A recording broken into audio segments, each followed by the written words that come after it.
जय शिवराय. बलिदान मास दिवस 12वा. शस्त्रास तहान अमुच्या अरिशोणितांची शमणार प्राशुनी कुळी रणिमलेंचतेची खडगात नित्य वसते तुळजा भवानी हे दिव्य सत्य कथिले शिवभूपतींनी.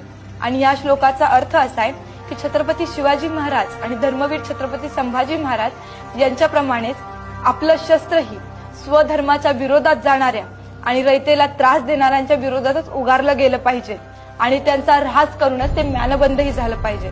छत्रपती शिवाजी महाराजांची शिकवण होती की शस्त्रामध्ये महिषासूर मर्दिनी आई श्री तुळजाभवानी वास करते व हीच उपमा महाराज मावळ्यांना द्यायचे, त्यांच्या मनात श्रद्धा जागवायचे आणि शत्रूचा ऱ्हास व्हायचा. हीच शिकवण आपणही आपल्या मनात साठवली पाहिजे आणि आजही धर्माच्या विरोधात जाणाऱ्यांचे आवाज तिथल्या तिथे ठेचले पाहिजे. जय शंभूराजे.